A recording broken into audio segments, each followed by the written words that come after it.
Nah, itu artinya hablum minannas itu justru menjadi ladang bagi dosa kita. Makanya jangan sampai kita berbuat dosa terhadap masyarakat atau manusia. Nah, yang pertama pembunuhan.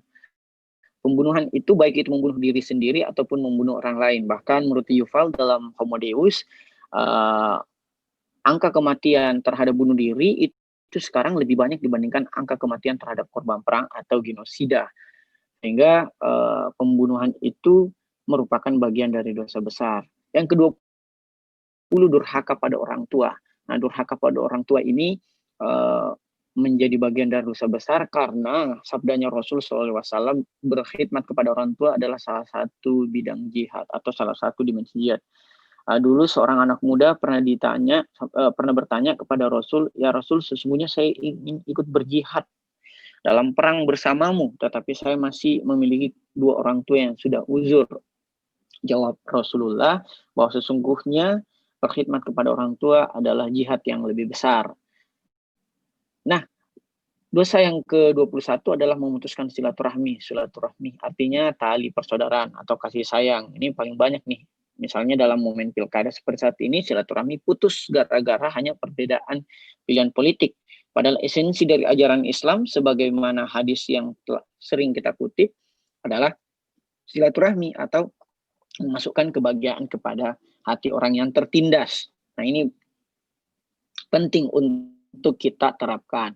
Kemarin saya baru dengar ceramah dari Ustadz Miftah yang mengatakan bahwa salah satu sunnah Rasul yaitu tersenyum atau bergembira ketika memasuki rumahnya, sehingga seseorang yang cemberut ketika memasuki rumah itu bagian dari bid'ah atau menentang sunnah Rasul. Makanya kita semestinya harus sering-sering tersenyum karena senyum itu bagian dari sedekah juga. Oke, guys, itu dosa yang ke-21. So far bagaimana? Aman suara saya? Aman Kak, aman. Oke, kita masuk yang ke-22. Kazab. Kazab itu artinya menuduh orang secara batil atau secara palsu. Misalnya teman-teman menuduh orang berzina, teman-teman menuduh orang korupsi, teman-teman menuduh orang politik dalam pemilihan, itu adalah tuduhan palsu, dan menuduh secara palsu itu bagian dari dosa besar pula. Ke-23, berbohong. Berbohong artinya mengatakan sesuatu yang tidak benar, baik itu tulisan maupun lisan. Jadi jangan sampai teman-teman berbohong, baik itu tulisan maupun lisan. Apalagi berbohong karena saking seringnya nih kita lakukan, kita anggap sebagai dosa kecil atau bahkan bagian dari skill atau teknik-teknik bolang atau spekulasi aja gitu. Padahal berbohong itu bagian dari dosa besar. Nah, ada pula yang menganggap ini kan berbohong demi kebaikan. Nah, berbohong demi kebaikan itu tergantung outputnya. Kalau demi diri sendiri itu berbohong yang buruk. Kalau demi kebaikan yang kita bohongi itu disebut berbohong demi kebaikan. Misalnya ada anak kecil yang kehilangan orang tua dan belum bisa menerima, kita bilang bahwa orang tuamu itu sementara naik haji, itu berbohong demi kebaikan. Kalau kita berbohong bilang, sayang saya tidak pernah selingkuh, padahal kita selingkuh, itu berbohong demi keburukan atau demi kebaikan diri aja, demi menyelamatkan rumah tangga, padahal itu justru memperburuk ikatan rumah tangganya. Jadi berbohong demi kebaikan itu tergantung objek yang kita bohongi dan subjek yang berbohong. Kebaikannya untuk siapa? Kalau kebaikannya untuk orang yang dibohongi, ya tidak apa-apa. Yang ke-24, sumpah palsu. Sumpah palsu itu artinya ketika kita bersumpah, kita mengatakan sesuatu yang palsu. Misalnya, demi Allah, saya tidak pernah selingkuh. Demi Allah, saya pernah melihat ia mencuri, padahal seseorang itu tidak mencuri. Atau seseorang dia dirinya sendiri ternyata selingkuh, itu artinya dia bersumpah palsu. Apalagi kalau mengatasnamakan Allah. Misalnya, wallahi, tidak pernah saya selama ini ganggu-ganggu perempuan lain atau sebagainya, tidak pernah saya selama ini money politik, tidak pernah selama ini saya malas pergi kantor, dia pakai wallahi dan sebagainya, itu sumpah palsu. Berbeda dengan sumpah palsu, kesaksian palsu artinya posisi kita sebagai saksi. Misalnya saksi di TPS, kita melihat ada kecurangan, kemudian kita diminta kesaksian, kemudian kita bilang bahwa tidak ada terjadi kecurangan, itu kesaksian palsu. Termasuk pula dalam saksi nikah, saksi transaksi bisnis, bisnis, saksi politik dan sebagainya. Jangan sampai melakukan kesaksian palsu. Ke-26, enggan bersaksi di pengadilan Islam. Misalnya pengadilan Islam yang dimaksud ini kalau mungkin di negeri Arab Saudi atau negeri Iran, atau kalau dalam konteks Indonesia ya pengadilan agama, yaitu kita tidak mau bersaksi. Misalnya ada perceraian atau ada ahli waris dan sebagainya, sengketa kekeluargaan dan sebagainya dalam hukum perdata Islam, kita kemudian tidak mau bersaksi atau bahkan bersaksi palsu, itu merupakan dosa-dosa besar. Nah, ke-27, ingkar. Ingkar ini artinya dia telah berjanji, kemudian dia tidak tepati. Misalnya, kita berjanji bahwa acara dimulai pukul 21.00, kemudian kita tidak mulai 21.00, itu artinya kita ingkar. Dan ingkar adalah dosa besar. Kecuali kalau kita kemudian mohon maaf ya, tadi ada kendala teknis atau kendala apa pun kita minta maaf, belum tentu orang lain memaafkan. Maka ingkar itu bagian dari dosa besar juga. Ingkar yang paling sering kita lakukan adalah ingkar mengenai waktu. Karena ingkar itu tidak selamanya janji dalam ucapan, bisa saja janji dalam tulisan. Misalnya tulisan yang kita sebar di flyer, tulisan yang kita buat di skripsi, tulisan yang kita sebar di resensi kita, buku kita, dan sebagainya. Ingkar juga ini bahaya sih menurut saya. Bahkan sampai Rasul SAW bahwa ada 3 ciri orang munafik, yaitu dia berbohong ketika berkata, dia ingkar ketika berjanji, dan ia khianat ketika diberi amanah. Dosa besar ke-28 adalah khianat. Khianat adalah orang yang menyalahi amanat yang diberikan. Ini paling banyak berlaku misalnya bagi orang-orang yang telah berjanji tentunya. Misalnya orang diberi amanah agar dia kemudian memimpin suatu pemerintahan atau memimpin sebuah rumah tangga atau memimpin suatu institusi bisnis atau memimpin sebuah organisasi, tapi ia khianat, dia menyalahi amanat. Misalnya dia memimpin mestinya 1 tahun, dia 2 tahun, 3 tahun, itu khianat namanya. Atau dia diberikan amanah untuk tidak korupsi, dia korupsi, itu khianat namanya. Yang ke-29, menghindari jihad. Misalnya ada medan jihad, kemudian kita hindari, itu bagian dari dosa besar. Misalnya ada perintah berjihad untuk mempertahankan NKRI, misalnya pada 22 November 1947 dulu. Kita kemudian ingkar, misalnya yang berada 9 km dalam radius peperangan itu disebut menghindari jihad atau mempertahankan tanah air kita. Tetapi kalau kemudian pergi ke Suriah dan Irak, padahal tidak terjadi peperangan yang mengatasnamakan Islam, kemudian hanya karena persoalan wilayah, politik, dan ekonomi, itu bukan bagian dari jihad. Apalagi kalau meneror atau membom atau ingin menjatuhkan pemerintahan yang sah, itu bukan bagian dari jihad. Karena jihad itu artinya adalah mengubah keadaan. Sehingga Rasul SAW mengatakan jihad dalam perang adalah bagian dari jihad kecil. Sementara jihad yang besar adalah jihad melawan hawa nafsu. Itu akan kita bahas hari Kamis nanti ya di buku Manajemen Nafsu. Yang ke-30, membantu orang zalim. Jadi alih-alih kita membantu orang yang terzalimi, kita justru membantu orang zalim. Misalnya kita membantu bagi-bagi uang untuk serangan fajar, itu namanya membantu orang zalim. Zalim kan orang yang tidak berlaku adil, orang yang menyerang fajar dalam artian membagikan money politik, itu orang yang berlaku salim. Dan kalau kita membantunya, itu bagian dari dosa besar. Jangan sampai kita kemudian menganggap ini kan semua orang kan melakukan ini. Jangan sampai karena kebanyakan orang melakukan keburukan, kita melegitimasi keburukan itu menjadi skill atau menjadi sesuatu yang biasa aja. Atau jangan sampai karena semua orang masuk neraka kita menganggap ya masuk neraka kan persinggahan toh atau sebagainya, atau ya wajar gimana orang gitu. Jadi kebenaran itu tidak berbicara mayor atau minornya perilaku itu dilakukan. Nah, yang ke-31 sebaliknya, tidak membantu yang terzalimi. Alih-alih kita membantu yang terzalimi, kita justru membantu yang zalim gitu. Nah, karena tidak ada posisi netral, misalnya, oke, saya tidak mau membantu orang zalim, tapi saya juga tidak mau membantu yang terzalimi, tidak boleh gitu, karena tidak membantu yang terzalimi itu bagian dari dosa besar. Sebagaimana Atsar Sayyidina Ali,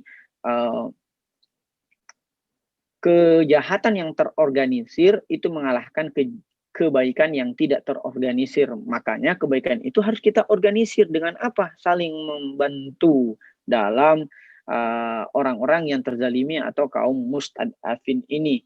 Karena jangan sampai kita diam. Karena diamnya orang-orang terhadap kezaliman itu bagian dari kesepakatannya terhadap perilaku kezaliman itu sendiri. Ke-32, kita memerangi kaum muslim. Misalnya kita nih sesama muslim nih, misalnya polisi kita serang padahal polisinya muslim juga. Itu bagian dari dosa besar. Jangan hanya karena polisi bertugas untuk mempertahankan NKRI kita lantas menyerang mereka gitu.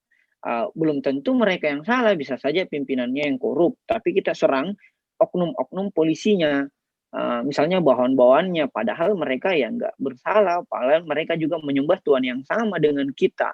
Itu bagian dari memerangi kaum muslim. Apalagi negeri-negeri muslim yang merupakan saudara kita, misalnya Yaman, Palestina, Iran, itu kan rata-rata Suriah, negeri-negeri yang diserang oleh sesama muslim. Misalnya Yaman diserang oleh Arab Saudi, misalnya Suriah diserang oleh bantuan dari Israel, Qatar, dan sebagainya. Itu kan memerangi kaum muslim. Ini banyak dijelaskan dalam bukunya At-Tijani yang berjudul Tidakkah Kamu Berpikir. Karena sabdanya Rasul SAW bahwa antara sesama muslim itu bagaikan satu anggota badan. Jika satunya disakiti atau diperangi, yang lainnya harus merasa disakiti atau merasa diperangi. Jadi jangan saling menyakiti, apalagi saling memerangi sesama muslim. Yang ke-33, gibah. Gibah itu artinya gosip atau membicarakan keburukan orang lain. Membicarakan keburukan orang lain. Nah, gibah ini bisa jatuhnya ke dalam dua hal. Bisa fitnah, bisa hanya gosip. Fitnah itu artinya ketika kita membicarakan keburukan orang lain, padahal keburukan itu tidak fakta. Gitu. Jadi itu namanya fitnah. Gibah yang kedua adalah kita membicarakan keburukan orang lain meskipun itu fakta. Dan meskipun itu fakta, itu juga bagian dari gibah. Dan gibah ini dalam Quran surat Al-Hujurat ayat 13 itu disebutkan bahwa dosa-dosa orang yang melakukan gibah sama seperti dosa-dosa atau perilaku orang yang kanibal atau memakan daging saudaranya sendiri. Jadi jangan sampai-sampai kita melakukan gibah atau bahkan menyambungkan gibah. Misalnya ada riwayat ketika seorang sahabat menyampaikan gibah yang dilakukan oleh musuh dari Imam Ali Zainal Abidin, dan dia sampaikan kepada Imam Ali Zainal Abidin, wahai Imam, si fulan ini mengatakan engkau bla bla bla. Apa yang dikatakan Imam Ali Zainal Abidin, mengapa kau tancapkan busur panah yang tidak sampai kepadaku ke dalam badanku ini? Itu artinya gibah yang tidak sampai nggak usah disampaikan, karena kalau kita menyampaikannya itu artinya kita menancapkan busur panah yang tidak sampai. Yang ke-34, mengadu domba. Misalnya dalam suasana politik seperti sekarang ini, kita adu domba nih.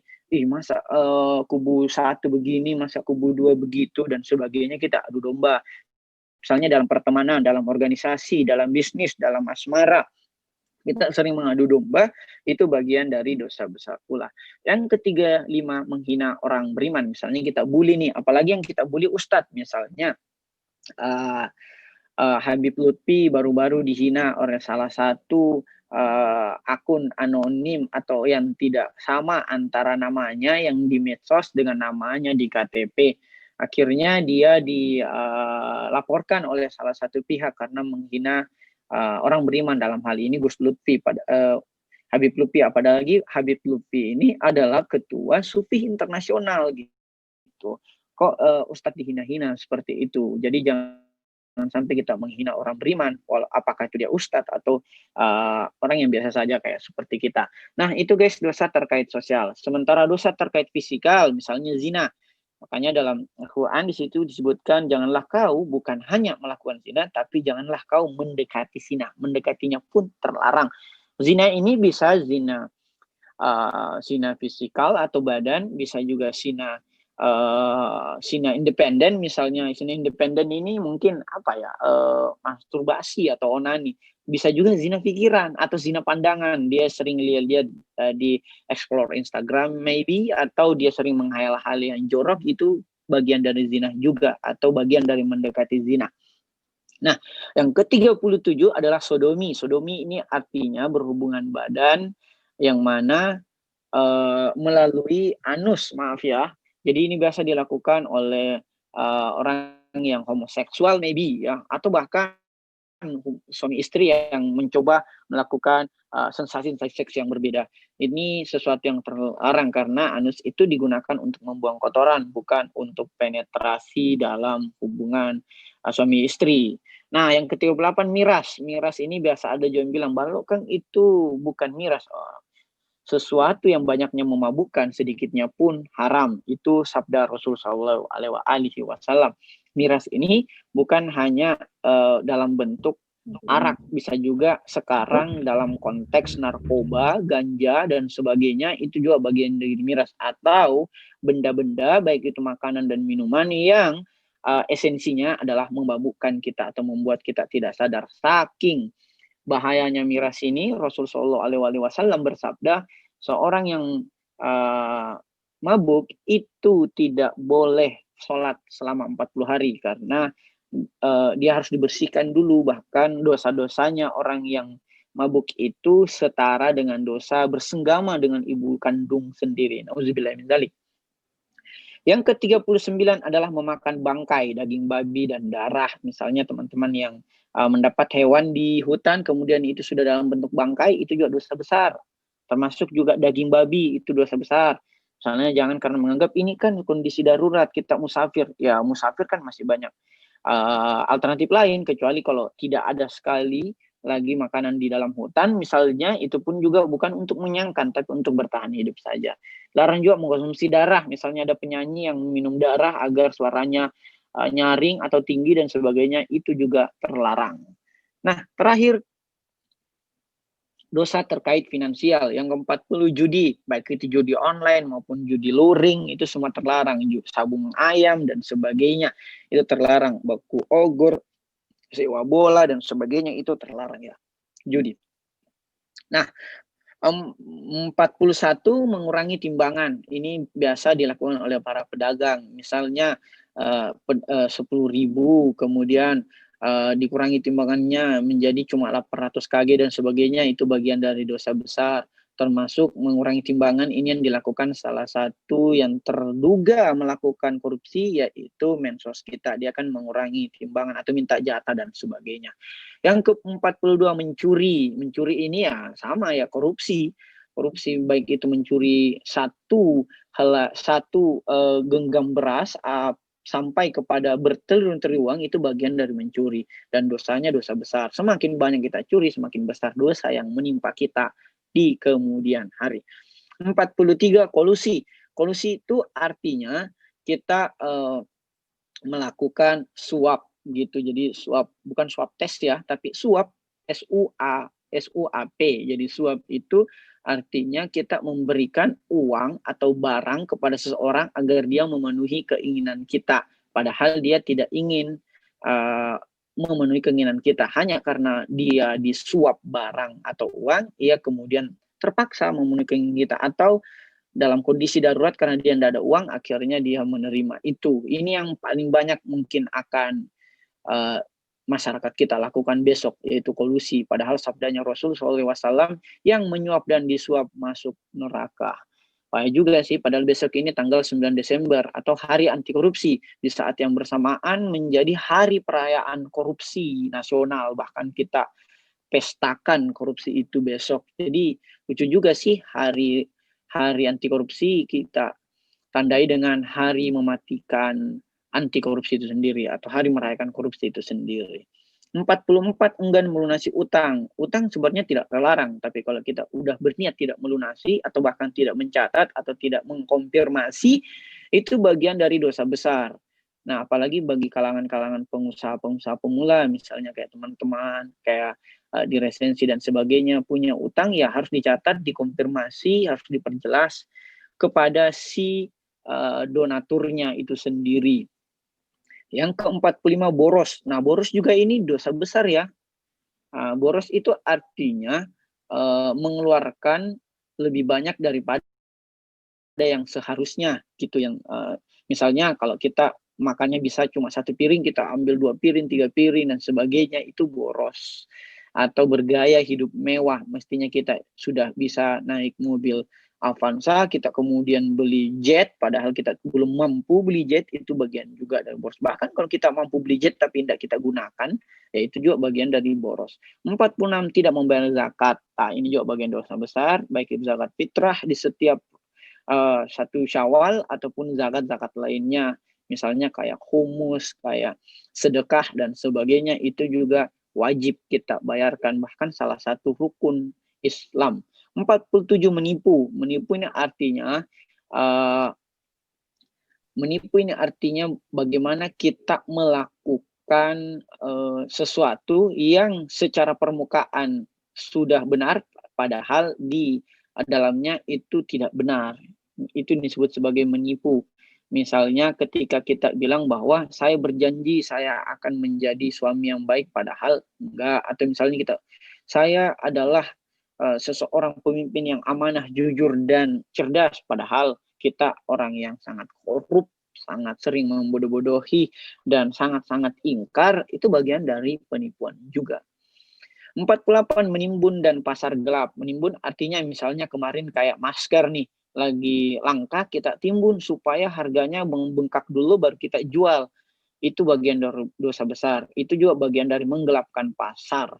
49, memakan harta anak yatim. Misalnya ada teman kita, atau kerabat kita, atau murid kita, atau kekasih, atau bahkan istri kita makan hartanya secara batil karena dia anak yatim, itu bagian dari dosa besar pula. Terakhir, 50 adalah riba. Riba itu secara etimologi artinya menambahkan. Jadi para fuqaha sepakat bahwa definisi riba adalah menambahkan sesuatu pada hal-hal yang sifatnya khusus.